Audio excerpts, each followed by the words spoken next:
یہ آزاد ملک جو ہے نا، یہ جو آزادی ہے ہمیں ملی ہے آزادی، اس کی قیمت کوئی لاکھ، 5 لاکھ، 10 لاکھ، 20 لاکھ ڈالر، روپیہ تو کروڑوں میں روپیہ۔ اس وقت اصل جو اس کی قیمت یہ نہیں تھی، اس آزادی کی قیمت ہے خون، اس آزادی کی قیمت ہے قربانیاں، اس آزادی کی قیمت ہے خون، آزادی کی قیمت ہے قربانیاں۔ اور آج ہم ممبروں پر، پاکستان ہو یا کوئی بھی ملک ہو جہاں پر آزادانہ طور پر اسلامی ممالک ہم اللہ رسول کا پیغام آزادانہ طور پر پہنچا رہے ہیں، تو یہ جو آزادی ہے نا، یہ آزادی جو ہے اس کی قیمت، اس کا بدلہ، اور اس بدلے اور قیمت، خونی قیمت جو ہے، اس کی ابتدا قربانی، خون، یہ اس وقت سے شروع ہے، چلتی آ رہی ہے، چلتی جائے گی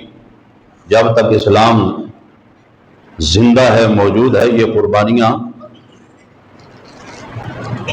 دینی پڑے گی اس کی خاطر۔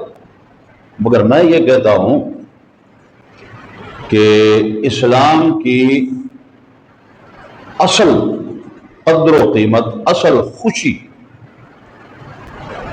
کن لوگوں کو تھی اور کن لوگوں کو ہے، کن لوگوں کو ہوگی، وہ میلاد مصطفیٰ صلی اللہ علیہ وآلہ وسلم کی صورت میں ہو، وہ آزادی پاکستان کی صورت میں ہو۔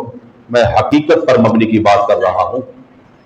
یہ نہ سمجھا جائے کہ یہ جو آزادی پرچم لہرا دیا، اللہ اللہ کر دیا، یہ وہ ہو گیا، ٹھیک،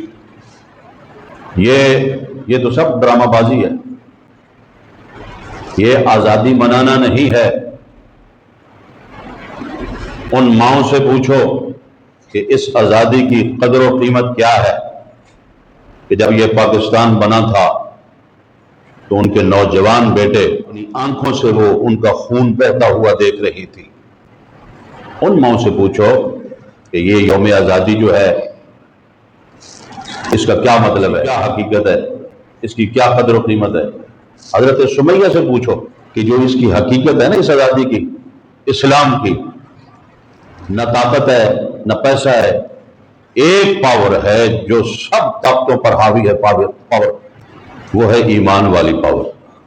وہ طاقت ہے۔ ان ماؤں سے پوچھو جو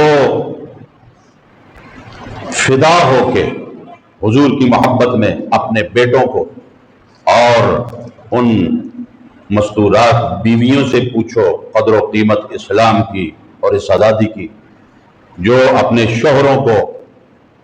اور ان بیٹیوں سے پوچھو جو اپنے باپوں کو وہ خود تیار کر کے اجازت دیتی تھی کہ جاؤ رسول اللہ صلی اللہ علیہ وآلہ وسلم کی محبت اور غلامی میں،